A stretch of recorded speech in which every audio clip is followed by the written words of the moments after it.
Ha llovido más de lo habitual en esta época del año y desde luego la temperatura ha sido impropia de un 8 de junio en Madrid. Los nuevos ministros deberían haber llegado hasta las escalinatas de Moncloa paseando por los jardines del recinto presidencial como es tradición.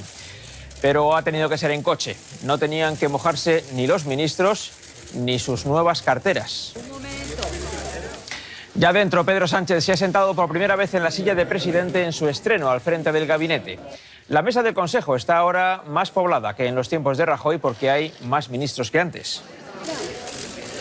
Y al terminar la reunión, los 17 miembros del nuevo gobierno se han hecho la tradicional foto para la posteridad. Y por primera vez, con mayoría de mujeres. A todos, a los 17, Pedro Sánchez les ha entregado hoy esta carta. En ella les pide que actúen con humildad y que basen en el consenso, la negociación y el pacto su relación con los grupos políticos y con los ciudadanos. Hoy, con las fotos y la primera reunión del Consejo de Ministros, han terminado los fastos de la llegada del nuevo gobierno. Es hora de tomar decisiones. Y la primera ha sido que el gobierno deja de controlar por adelantado las cuentas de la Generalitat. Que se den instrucciones a los bancos para que Cataluña, el gobierno de Cataluña, pueda abordar los pagos que le corresponden a un gobierno autonómico sin necesidad de pasar por la supervisión de Hacienda del gobierno de España. Esto no le ha gustado a la oposición, que recuerda que hace solo 3 semanas Rajoy y Sánchez pactaron mantener el control de las cuentas de la Generalitat. Pero el gobierno, Carina Verdú, dice a la vez que este es un procedimiento casi automático, pero también que es un gesto político de normalización.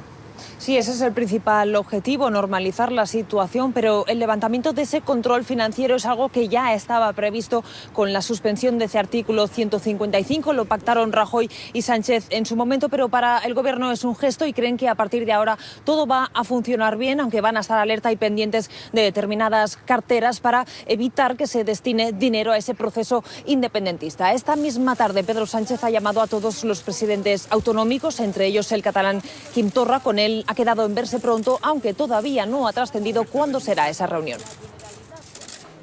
Primer Consejo de Ministros, primera medida, levantar el control financiero a la Generalitat. Como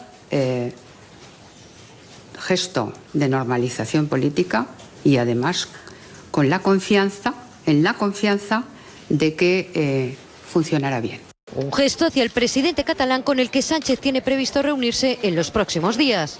No solo con Torra, sino con todos los presidentes autonómicos. También con Torra. Y tienden la mano al diálogo, pero marcan el límite. Así que con la Constitución en una mano y con el diálogo en la otra, es preciso abordar los asuntos que tenemos pendiente. Aunque los independentistas ya han puesto la proa al gobierno, especialmente por la designación de Borrell, él será el que dé la versión de España en el exterior. Es un buen faro para seguir orientando la política catalana. El gobierno reconoce que la integridad territorial es el principal problema al que se enfrenta. El levantamiento del control previo a las cuentas de la Generalitat queda ya para la historia como la primera decisión del gobierno de Pedro Sánchez.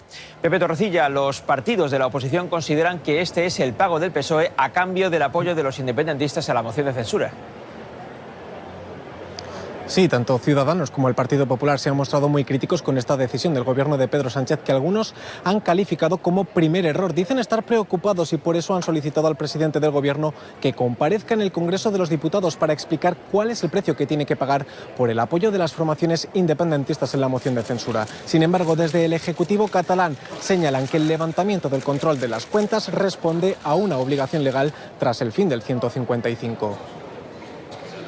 Con Sánchez ha hablado por teléfono, con Iceta se ha reunido. Hay voluntad por parte de los socialistas, aunque los independentistas recuerdan que levantar el control de sus cuentas era obligado. Es más, dicen que esta semana han recuperado parte del dinero. Hemos ordenado pagos sin intervención financiera ni intervención administrativa alguna del Gobierno del Estado. Contrasta con la opinión de Ciudadanos. Es una de las hipotecas que tiene Sánchez con ellos por apoyar su moción, cree Rivera. Todo un error que desprotege a los catalanes. Es muy preocupante que mientras Torra anuncia que va a seguir con su plan ilegal, Sánchez le premia dejándole que utilice el dinero sin ningún tipo de control. Exigirán que Sánchez explique en el Congreso si ha pactado algo más con los independentistas. El PP ya ha registrado esa petición. Se preguntan qué ha pasado desde que Sánchez y Rajoy acordaron esto hace menos de un mes. La supervisión de las cuentas públicas. Y hoy, cuando su gobierno levanta ese control a la Generalitat, esta es su conclusión. Negoció en los despachos lo que no había obtenido en las urnas.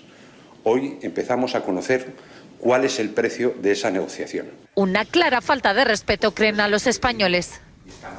El cambio de política sobre Cataluña puede suponer, a la vista de lo que acaban ustedes de escuchar, la primera polémica del mandato de Pedro Sánchez, porque PP, PSOE y Ciudadanos podrían dejar de ir juntos en este asunto. El pacto de unidad que establecieron antes del referéndum ilegal de octubre podría haber terminado hoy. Pero, Carina Verdú, el Consejo de Ministros ha dado para más.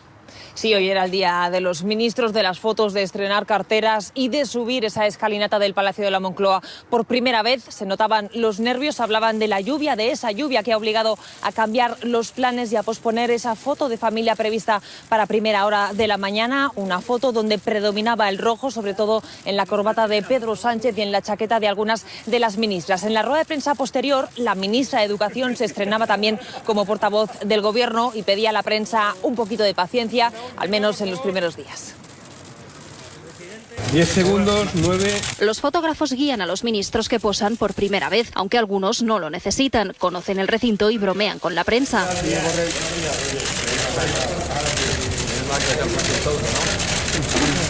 La lluvia juega una mala pasada al ministro de Ciencia, que casi tropieza. La ministra de Defensa llega con mucha prisa.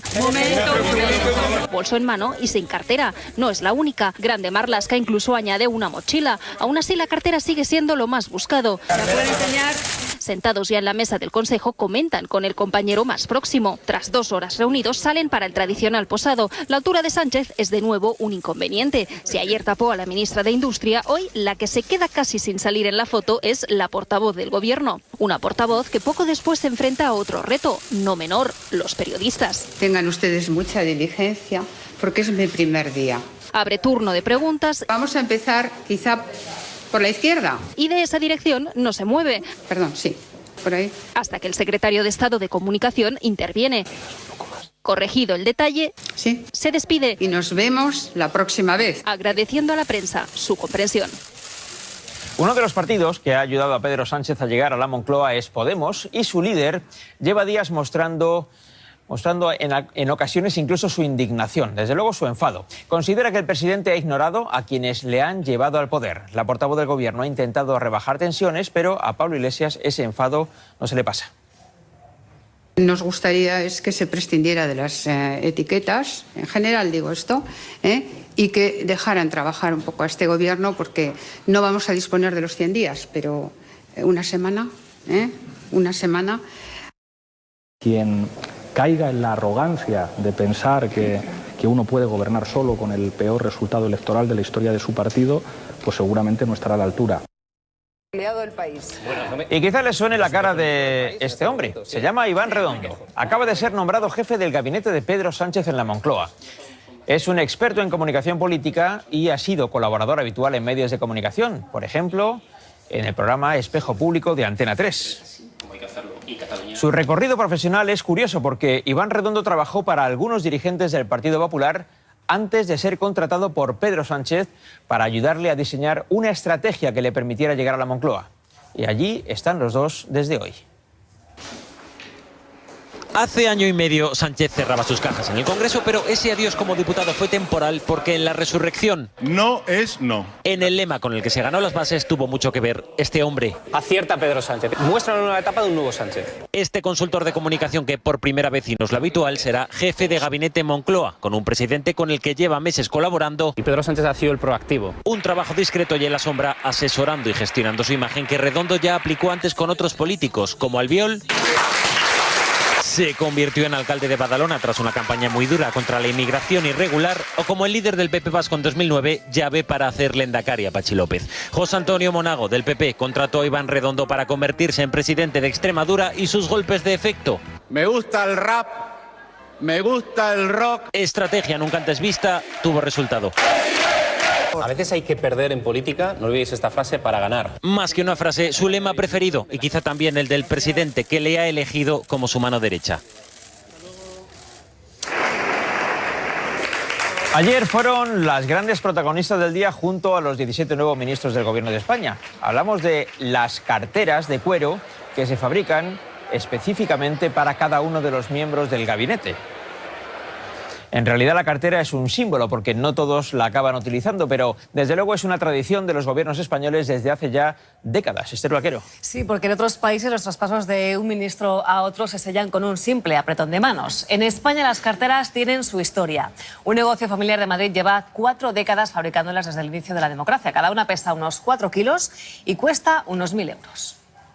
Cambia el escenario, los ministros o las ministras e incluso cambia el nombre de algunos departamentos. Lo que se mantiene prácticamente igual, al menos por fuera, son sus carteras, porque por dentro se han adaptado a nuestro tiempo. Para el ordenador, para el pen, los bolis, las tarjetas. Mónica y su familia llevan más de 40 años fabricándolas. Empezaron con un encargo para el gobierno de Adolfo Suárez. Esta es la misma, sí. Y desde entonces no han dejado de recibir pedidos. No te puedo decir exactamente el número, nos han encargado bastantes. Uno de los encargos para el que menos tiempo han tenido ha sido este. Hasta que no sale en el BOE, ni siquiera la persona que llama del ministerio te dice adelante. Te lo dicen una vez que está en el BOE. Y eso fue cuando lo hizo público Sánchez. El nuevo gobierno de España está integrado por las siguientes carteras. Es decir, un día antes del momento conocido como el traspaso de carteras. Que, por cierto, en realidad no es traspaso. Cada uno estrena la suya. Muchos de ellos después la siguen utilizando. A pesar de su peso, casi 4 kilos, aunque el peso del cargo es mucho mayor. Todos los ministros están ya manos a la obra y la titular de Transición Ecológica se ha propuesto, como una de sus primeras tareas, revisar el recibo de la luz. Tal y como está ahora, solo el 40% de lo que pagamos corresponde al consumo. El resto, el otro 60%, son impuestos y peajes que incluyen ayudas a las renovables, el transporte o la distribución. La nueva ministra se compromete a tomar medidas. El recibo de la luz hoy refleja cosas que hay que revisar y actualizar. Me parece que en gran medida el sistema de fijación de precios de la electricidad podía ser uno hace 20, 30 años, en el que más o menos todo costaba más o menos lo mismo y los generadores eran pocos, y hoy ya no es así. El Gobierno también tiene entre sus objetivos que se consiga un pacto para la subida de salarios entre empresarios y sindicatos. Pues bien, unos y otros han dicho hoy que el acuerdo puede estar cerca. Ese acuerdo incluiría una subida del 2% con una parte variable de otro 1%. Además, los agentes sociales estarían dispuestos a acordar un salario mínimo por convenio que alcanzaría los 1.000 euros en el año 2020.